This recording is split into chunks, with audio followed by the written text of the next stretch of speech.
Hi, everyone. Welcome to today's ShowMe50 Lean In Circle Power Lunch. We've got a great program for you today. Know your worth, negotiate your value. As you can see on the screen, we've got a guest speaker. This is Sarah Peck. Sarah, why don't you tell us about yourself real quick? Thank you, Alba. So my name is Sarah Peck, and I'm head of talent acquisition for Avex Aerospace. I live in the San Diego area with my fiance. I have been kind of a stern negotiator ever since I was about the age of 2 when I was negotiating bedtimes and favorite treats. So I bring a wealth of experience in the sales end of things, also as I have a long history of being a recruiter prior to my current leadership role. So I really look forward to sharing some of my tips and tricks with you. And thank you, Alba. Great. Thank you. Welcome, Sarah. And I also want to introduce Suzanne Swan, which you'll see, I just pinned her to the top of my view. She is a network leader, and she's going to give you a couple of pieces of information as we go forth. So real quick, I'd like to have a show of hands. Let's have some audience participation.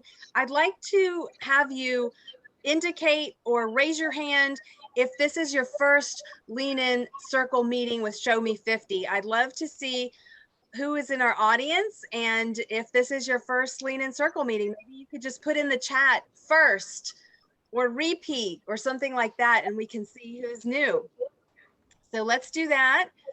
So we have a few firsts. Thanks. That's wonderful. So welcome to all of you. So real quick on your screen, you see that ShowMe50's approach to achieving 50% women in leadership is to give you the motivation to act through events like this that are fun and empowering, but also provide you the ability to act by executing our initiatives through toolkits that we deliver through a supportive environment like this one. We enable the integration of inclusive leadership behaviors through the organic adoption of the 4 solutions you see on your screen: gender bias education, transparency all across the business talent management system, gender neutral flexibility, which we were aided by COVID, and then lastly, executive commitment. I'd like to remind you all, if you can make sure that your volume is on mute. I'm hearing a little bit of background noise, so just let's make sure we're on mute. Lastly, I want to mention that we work closely with Lean In, and in fact, this is a Lean In Circle meeting. We are part of the Lean In Global Network Leaders Program, and you can see we've been renamed in the bottom left. The Lean In Network is called ShowMe50 Metro Atlanta. Lean In wants us to be associated with a geography because hopefully in the near future, we'll be back to having personal meetings. But you can join us from all over the world. And I'd love to hear in the chat, if you tell me, where are you from in the world? I'd love to see how many people we have from all over the US and the world. Last thing before we get started with Sarah Peck is I'm going to hand it over to Suzanne, and Suzanne, I'll keep admitting people so you can share the information. She's going to tell us a little bit about upcoming expansion of ShowMe50 Lean In Metro Atlanta. Go ahead, Suzanne. Hi, everyone. Just like Elba said, I'm Suzanne Swan, and I'm a volunteer with ShowMe50. And I want to tell you about this leadership opportunity. First, a little bit about me. I work at Kaiser Permanente, and I was recently promoted to director, and it took a village to get me there. So I really want to pay it forward and help other women achieve their leadership goals. This brings me to this volunteer opportunity to lead your own Lean In Circle. So if you're interested in developing your leadership skills and mentoring other women, then I encourage you to volunteer as a Lean In Circle leader.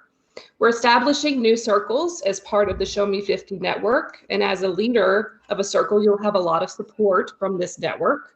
We're going to provide you with meeting materials. We'll help you recruit circle members through the ShowMe50 listserv, and we'll support you as a leader in monthly meetings. This commitment would begin in October of this year, and it would be a 1-year commitment. If you're interested in this opportunity, then please send me an email. It's suzanne.swan@gmail.com. I'm going to put it in the chat here as well, so you see that. And if you have any questions, please let me know. Thank you, Suzanne. Lean In is a great organization that really helps women advance their career. So hope you'll take advantage of this. So let's go forward. So Sarah, I'm going to start sharing my screen now. Stop sharing and let you share yours. Sarah is going to take us away with imparting some of her great negotiation tactics. So let's use the chat. If you have questions and comments, both Suzanne and I will be monitoring the chat. So thank you. So just to get us all started, I want to establish kind of what negotiating feels like for us. So in the chat, just to answer very briefly, when you think of a negotiation, buying a car, buying a house, negotiating salary, what's a good metaphor for it? And I want you to put it in the chat, and then I want you to kind of keep this in the back of your head, because we're going to address this in a few minutes. Let's see some responses. So how people feel about negotiating, what it's a metaphor for. Yes. So okay. Does it feel like a wrestling match, a ball game, going to the dentist, things like that? Got it. Love it. Okay. We've got tug of war. Okay, keep going and I'll let you know what people are saying, Sarah. Sure. So negotiating can be a very stressful, very difficult thing for people. But if you realize that there's a framework to it and there's a very regimented sort of system that you can go about this, you can kind of take the formula and you can take a lot of the anxiety out of negotiation. So I know I, for one, have always looked forward to negotiations. I love jumping into something. I love buying a car. I love doing that, but that's because I feel prepared. And my role as recruiter, as salesperson, all of those have prepared me for it. And what you may lack in natural skill, you can make up with preparation. So when it comes to negotiation, there are a lot of basic strategies that are taken into consideration. The first thing is your approach, and we'll address that momentarily. Knowing your BATNA, best alternative to a negotiated agreement, and then estimating the ZOPA. And we'll get into that momentarily. That's the zone of proximal agreement. So on this slide, you'll see there's, first off, you've got to figure out what your best alternative is. So for example, when I took this job that I have right now, I also had another job offer from another company. My best alternative to a negotiated agreement, or BATNA, my fallback point, was this other job. And so if I didn't get the terms I wanted here at AVEX, I possibly could have leveraged something with this other company. Now, when let's say you're purchasing a vehicle, that would be maybe doing your research and having a couple of backup vehicles that you like, if not as much as the vehicle you're negotiating for. Certainly they would provide a good alternative. And so when you have alternatives, when you have a backup plan, when you have a BATNA, this helps you leverage your strength and really take advantage of the opportunities available to you in the negotiation. So BATNA is the first thing you need to know. You need to know your BATNA. What's your backup plan? And so keep that in mind. The next thing is the zone of proximal agreement. You have to consider the range. And so maybe I'm negotiating for a salary raise and I want 100,000 and my company wants to offer me 90. Well, maybe I'm willing to take 95 and maybe they're willing to come up to 95,000. So, you start to get a feel for where that zone is. And when you're purchasing a vehicle or a home, maybe the offering price is $200,000. And then you only want to spend 190, and then the buyer comes down 5,000, you come up 5,000. So it's knowing the zone. If there's no overlap, there's no negotiated deal. Just so you know. So these are some kind of fundamental frameworks, if you will, to the negotiation process. But I'm not going to dwell too long here because I want to address negotiating as a woman. And this, I know, speaks to basically every member of this group. I don't know, we may have a couple of gentlemen here, but as a woman, you're in a unique position as a negotiator because they're often, and judged by both sexes, there are often perceptions of female negotiators as being aggressive, unlikable, difficult. We get called names. You know, I know when I walked out of the car dealership after the last time I bought a car, I know that sales manager probably called me a few names, you know, because when you're really pushing for what you want, when you're really driving a hard bargain, man, some feelings get hurt, and even other women will judge us harshly. And so there are a few ways you can kind of overcome some of these things. So one of the things is I statements. It is a proven fact that when women negotiate for other people, they are highly effective, even more effective than male negotiators. And so here are a few statements you can employ to kind of open things up a little bit, take some of the stigma away, you know, relieve some of the pressure, and make you look more altruistic. I want to help correct pay inequities for women. That's one I used on my boss, male boss, when I was negotiating for a raise this last time around. And I pointed out that there are a lot of pay inequities, you know, that are going on, you know, across the nation, across the world, in fact. And I said, we want to be better than that here at AVEX. You know, we want to take the initiative. We want to take the step. We want our female leaders to be compensated as well as our male leaders. And to that end, you know, I deserve, you know, a bump in pay consistent with my, you know, level of performance, level of responsibility. But I made it about pay inequities. And so that's one thing you can do very easily. I mean, we'll address some of the facts you'll have to back it up, but that's one of the things you can do is make it not about you, make it about the general good.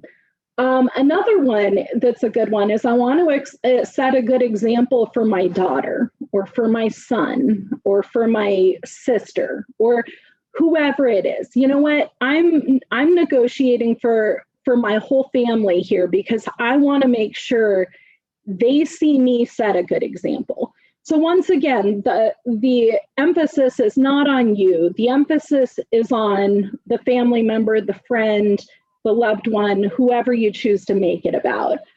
Another one is I want to be a better provider for my family, and I have the track record to back it up. So this one's a little dicey because you don't want to make it about, oh, my rent went up, or, oh, I have bills, or, oh, I'm, you know, paying child support or what have you. You want to make it about, I'm considering my family's needs. And I've had people do this to me when they're negotiating salary with me, when I'm hiring them for my company. If they go, look, my family counts on me to be a good provider. I think I deserve this amount. Let's take a step back and take a look at this. Are we really being fair? So another one is I'm trying to correct the pay gap for men and women of color in this industry. So that's another one. That one's a little hard to do if you're as pasty white as I am, but you know, if you're a strong woman of color, you go, look, there are some serious gaps in pay here. There are some serious inequities. I'm trying to remedy that. And it's a big statement. It's really hard to say no to something like that. One of the things I want to make sure that I address is, you know, some of the landscape of female negotiation. So there's this great book, Women Don't Ask, Negotiation and the Gender Divide by Linda Babcock and Laura Lischiever. And they look at the barriers holding women back and the social forces that constrain them. Some of their research determined in surveys 2.5 more women than men said they feel a great deal of apprehension about negotiating. Men initiate negotiations about 4 times as often as women. When asked to pick metaphors for the process of negotiating, men picked winning a ball game and a wrestling match, while women picked stuff like going to the dentist. So I don't know, Elba, do you have some of the responses from the group that you want to share? Let's see. Well, I thought this was a funny one earlier when you asked about to explain how you feel and things around your negotiating. Somebody said sore throat, probably because we're talking and so stressed out about it, right? Pressure, Yeah. roller coaster, intimidating, daunting. But I'd love for people, please do put some more comments in the chat. One thing, Sarah, I'd like to ask, I've never thought of this method of saying, you know, we're always taught not to say I, but I love how you start out and it's like, hey, make it about others. I want to help correct pay inequities for women, you know, for all women. Also, I love this one about, I want to set a good example for my daughter, for my son, right? To see their mom negotiating for her value. I'd love to hear from others in the audience if you have examples of, have you ever tried something like this? I just never even thought of it. So thank you, Sarah. Absolutely. Actually, Sarah, somebody, Stacy asked if we can share the book title again. Yes, so let me hold I can type on. it into the chat. I think I can put it into the chat. Bear with me.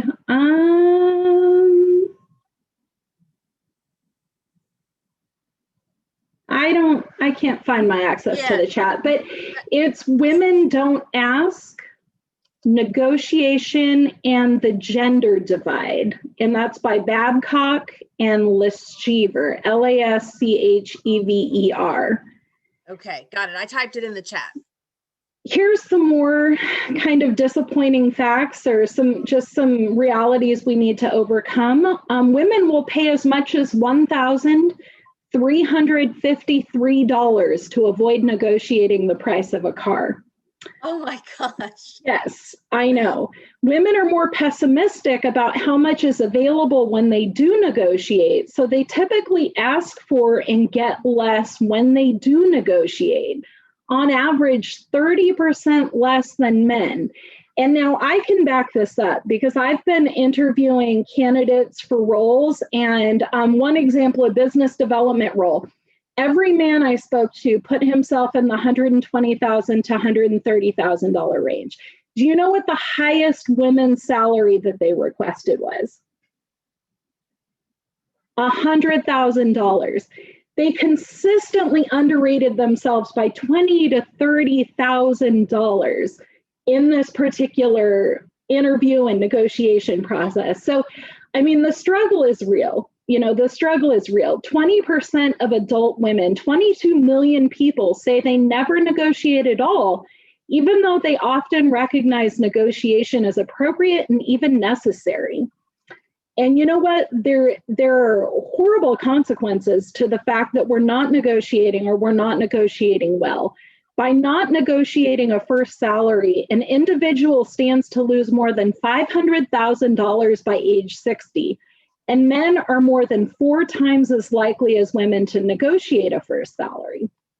In one study, 8 times as many men as women graduating with master's degrees from Carnegie Mellon negotiated their salaries. The men who negotiated were able to increase their starting salaries by an average of 7.4%, or about $4,000. In the same study, men's starting salaries were about $4,000 higher than women's on average, suggesting that the gender gap between men and women might have been closed if more women had negotiated their starting salaries. So that's a big one, and we're going to address that here momentarily. Another study, oh, go ahead, Elba. If I could jump in just a couple more points. I've read from numerous sources that when you add up all these dollars, on average, during her career, a woman leaves $400,000 unclaimed by not having negotiated. Now, imagine. Actually, that was my next point. Another study calculated that women who consistently negotiate their salary increases earn at least $1 million more during their careers than women who don't. So there's a lot of money on the table here, folks. So in 2001, US women, oh, go ahead. I was just going to give one more reinforcing point on all these statistics, right? That biases have such an impact. And according to the the 50 Ways to Fight Bias, you know, we tend to underestimate women's performance and overstate men's performance. And so pay and performance go hand in hand, right? So they do. And we're going to talk about that. Here's something for the entrepreneurs in the group. In 2001, in the US, women held only 2.5% of top jobs at American companies and only 10.9% of board of directors seats at Fortune 1000 companies. Women own about 40% of all businesses in the US, but receive only 2.3% of the available equity capital needed for growth. Male-owned companies receive the other 97.7%. So the problem is real. And yeah, I have even more statistics I could throw at you, but I know we have to be cognizant of the time. So what do we do about this? You know, what do we do about this? Well, there are solutions, fortunately. And so we're going to address some of the strategies, if you will. So we're going to begin with research, and research is huge. I have used this in literally every negotiation I've ever engaged with, unless I was negotiating for a later bedtime. But you've got to know your value. If you're going to get the pay you deserve, whether it's at a new job or if you're negotiating a raise, it's critical that you know the going rate for your position in your specific industry and geographic area. To that end, there are PayScale, Glassdoor, salary.com, Indeed, LinkedIn. Like, the salary is becoming so much more transparent. You can look up the average pay. You can look up the percentiles if you create a PayScale account. It's actually HR software that allows, I mean, it's literally the stuff your company is using in determining your pay. You can see, you know, someone with your level of experience. You can put in the number of years. You can put in the industry. You can see what you should be paid. And this is something I want every single person on this call to go do after this, is go research your pay and see how you're paid, because you might not be getting paid enough. And this is an issue, and we'll talk about that. So another one is talk to recruiters. And this is especially critical if you're looking for a new position or if you're making a career pivot. So recruiters are, I mean, they're annoying, I'll admit. You know, I've been one of them. I understand, like, if they're bugging you about the wrong job or the wrong place, or they want you to go to New York and you live in Vegas, I get it. It can be challenging, but lock down a recruiter, get a recruiter in a conversation and really pick their brain, because they're going to have already done the research on what someone like you should earn. And I would encourage you to talk to more than one, because you want to get some differing perspectives. Recruiters are an excellent resource. They're also a good resource for jobs. So they can tell you, yes, software engineers in Minnesota are making $95,000 per year. They can give you a very specific number. They know what their company has offered or what their clients have offered. Another thing to do is pick the top of the range. So you'll find for Glassdoor, for example, for someone in a call center environment, they might make $45,000 to $55,000, and that's the range they put. Well, nail it down to a specific number at the top of the range. So you don't want to ask for what you want, because then there's no room to negotiate. You want to ask for the top of the range. So if the salary range is $45,000 to $55,000, ask for $55,000. I'll do you one better. Ask for a specific number. Ask for $55,750. For whatever reason, that gets into someone's psyche, and it's very specific. It's just like in my apartment complex, there's a sign that says 7 miles per hour, because they found if you say 5 or 10, nobody pays attention. But that specific one-off number, people pay attention, and it's really helpful. Another thing is you've got to be willing to walk away.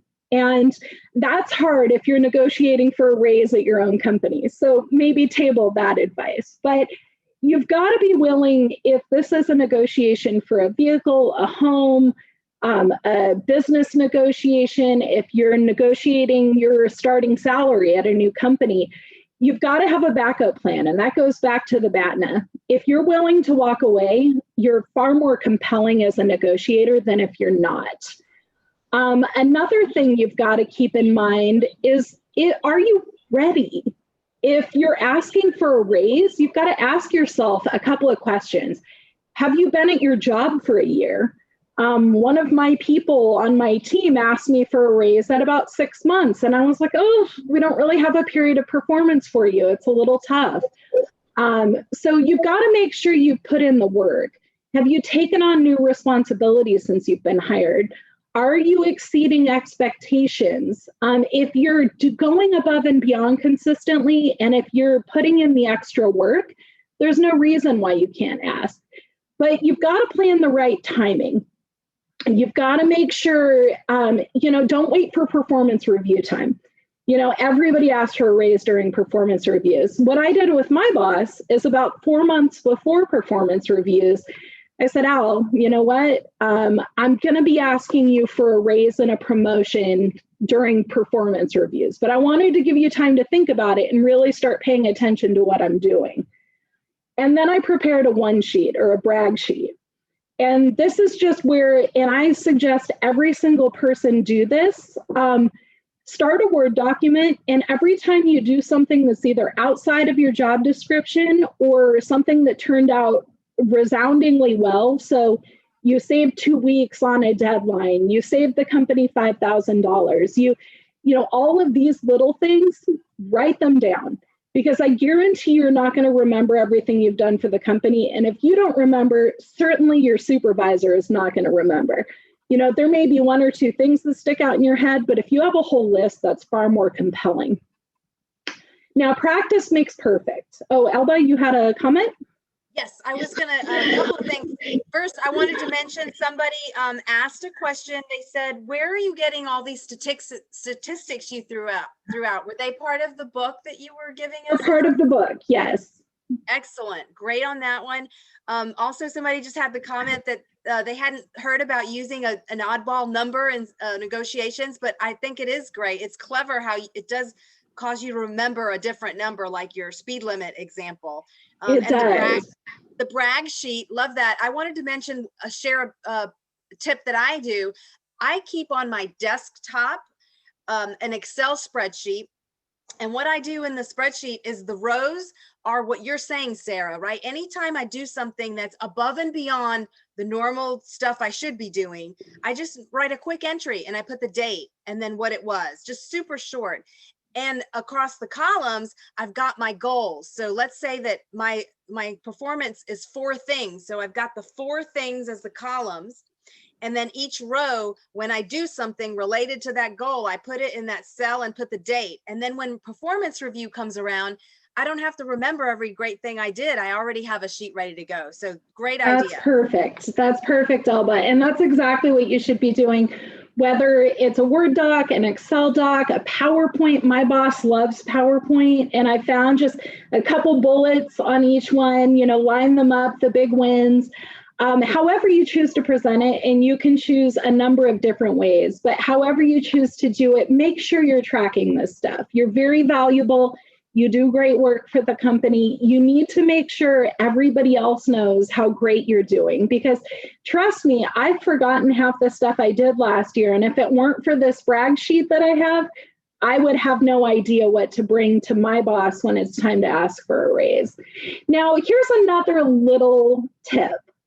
Set the meeting for Thursday. Now, we're setting the meeting, remember, a couple months in advance. Preferably 3 or 4.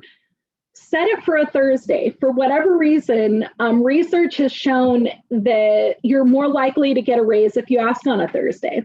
So set your performance review for Thursdays, set your initial conversation for Thursday. It's just like, as a recruiter, I knew that sending out emails on Tuesday and Thursday mornings at 10 o'clock were more likely to get opened. For whatever reason, Thursday is when people are really firing on all cylinders. And so you're a lot more likely to gain traction.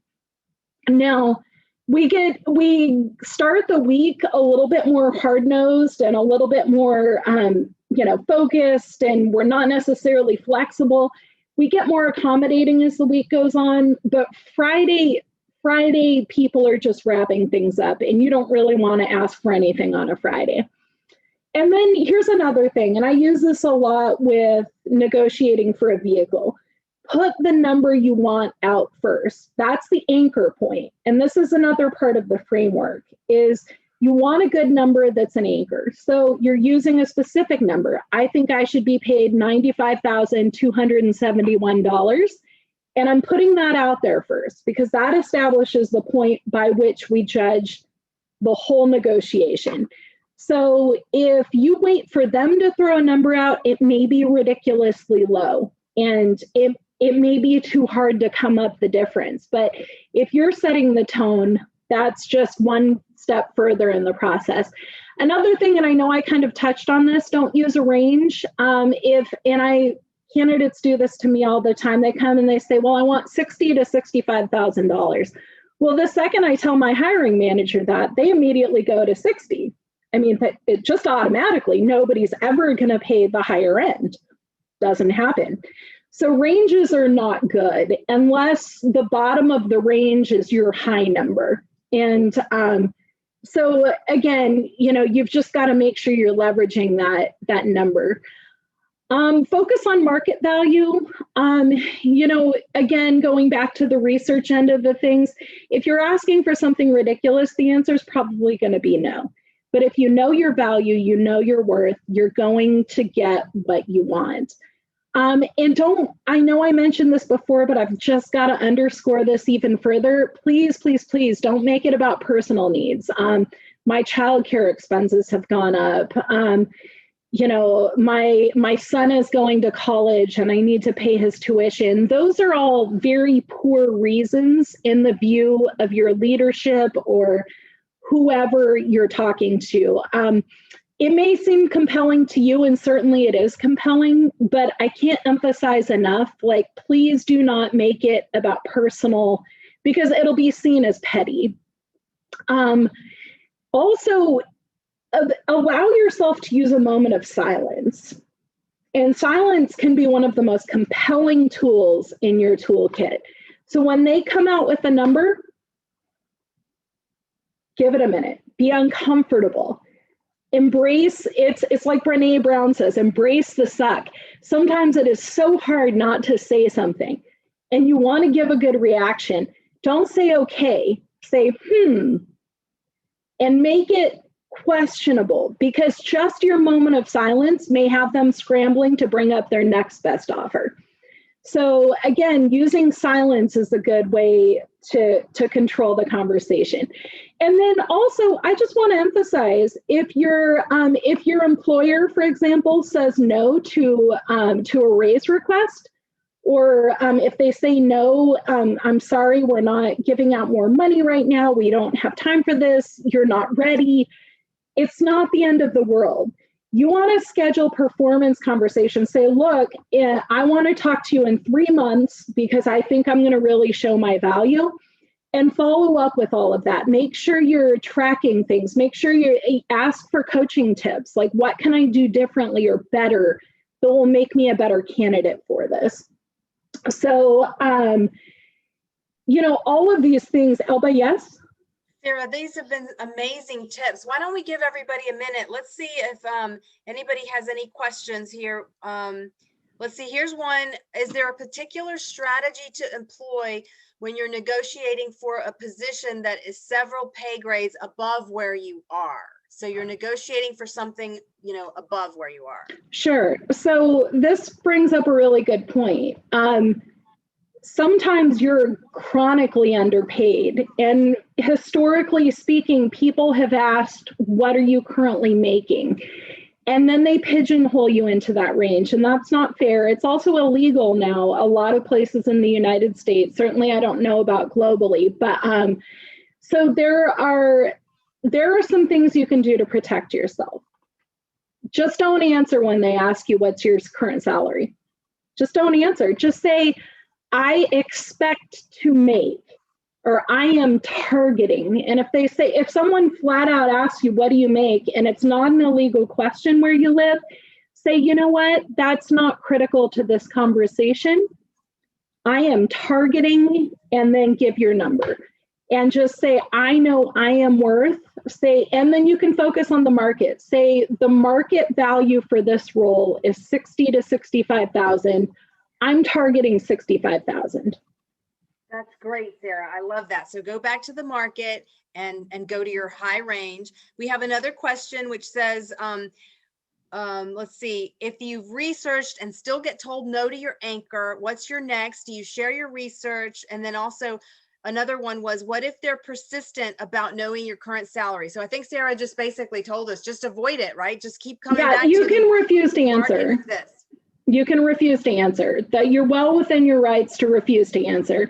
I would never advocate for lying. You know, I was in an interview for a medical recruiting role, and they were adamant on knowing what I was making, even though it was an illegal question. And I walked away because I knew that company did not have my best interests at heart. I knew that they were trying to pigeonhole me into a lower salary. I knew they were probably a company with some massive pay inequities. And on the by and large, if someone's really, really, really adamant on that, I would look at your BATNA and I would look at your alternatives, because that's probably not the direction you want to move in. It's probably not a company where you're going to be happy and fulfilled and well compensated. Sarah, we have another one, which is about, you know, how do you handle negotiations? You know, many companies have a dollar amount allocated to a department, and that's all you can spend. So what you take from, if you give more to one person, then you have to give less to another person. And the question is, you know, how do you stand out against, you know, your coworkers? And my answer would be keeping that track of that, you know, that sheet where you say, hey, these are my accomplishments right here on paper, and let them speak for themselves. And, you know, I always say those who ask for more get more, right? So you show. That's true. That's true. And I would also build on that by saying you should also have those consistent the touch points with your employer. So if you know you're going to be asking for a raise, make sure you set up a conversation with them, give them the heads up. I'm going to be asking for a raise. And I'm like, well, we only have so much. Well, I want to show you. I want to show you what I can do. And then consistently, if they say no, set up another appointment with them and sit down with them and show them your value. And so if you consistently ask and you consistently follow up, that's really where you'll gain traction. Anything else, Elba? There's one more, and I think what you just said is, at the end of the day, Anne, thank you for asking, right? What about when HR is very evasive? They, you know, they're going to peg their salaries to some, you know, metric. It's an unfair scaling system. And I think the bottom line is we deal with unfairness all the time. And like Sarah said, you have to be consistent, persistent, and have that backup, right? It's not bragging if you can back it up and show it, and don't give up. And at some point, maybe you have to leave that company if the culture isn't right and they're not treating you equally and based on your value. Sarah, any other thoughts? It goes back to the whole point of being willing to walk away. At a certain point, you know, for example, my sister-in-law, she was very underpaid in her role, and she had worked for the company for 5 years. We sat down, we talked about some negotiating tactics. She asked them for more money. They said no. So she started looking for other jobs.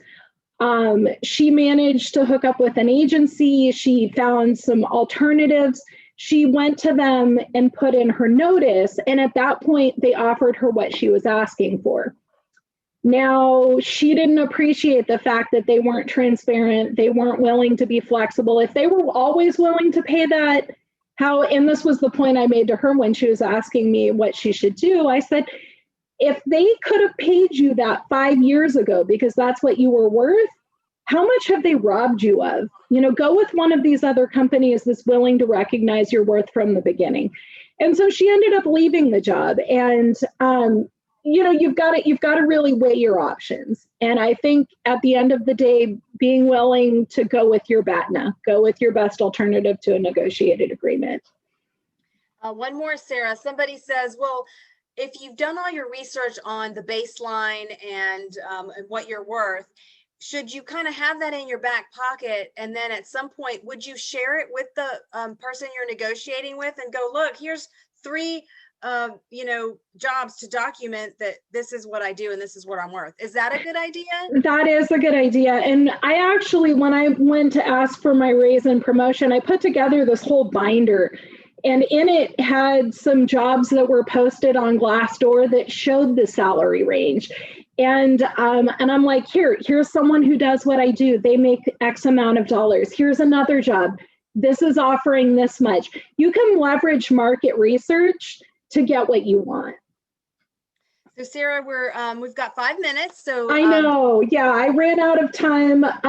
We've already been over the do's and don'ts. We're pretty much where we need to be. I'd like to just answer any more questions that we might have. Okay, so let's take a minute to do some more questions. If you're able to go back one slide, maybe you can leave it on those do's and don'ts. I know that. Okay. That may be a challenge. No problem. But guess what, everybody? I know that some people arrived late, and we may not get to see all the slides, but this is recorded. So we're going to post the slides and the recording of this webinar on the ShowMe50 website. So check back in a few days. But let's see if some more questions. Somebody said this is so valuable. Please do more sessions like this again. That's wonderful. Sarah, you have been fantastic. And to that point, I want to let you know, if you're interested in starting your own circle, and even if you want to just keep coming to the ShowMe50 circles, we're going to put out a survey to ask you the types of topics that you want to hear more from.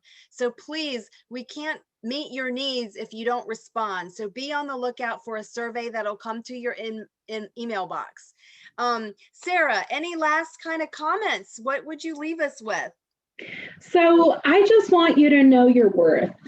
That's what I want to leave you with. If you walk away with nothing else, walk away with the knowledge that by virtue of even attending this type of seminar, by attending the Lean In circles, by putting your growth as a priority in your life, you're already 10 steps ahead.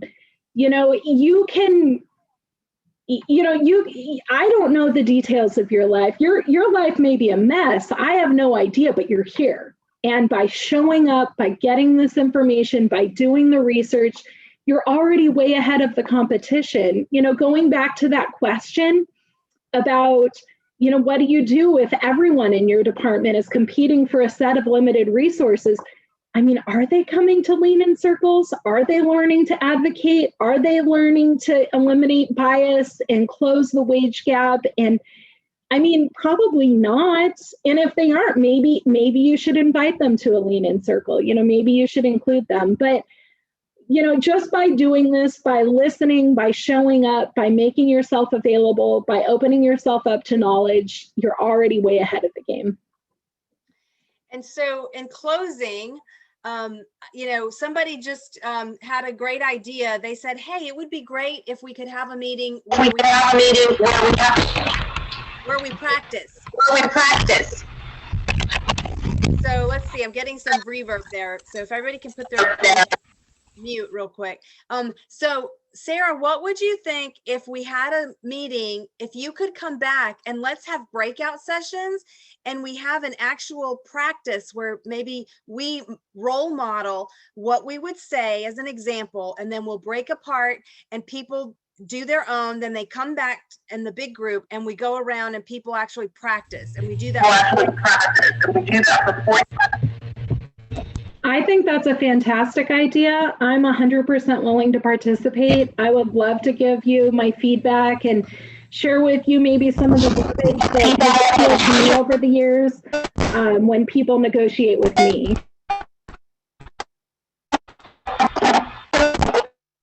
Okay, well, everybody, thank you so much. On your screen, if you found this Lean In Circle helpful.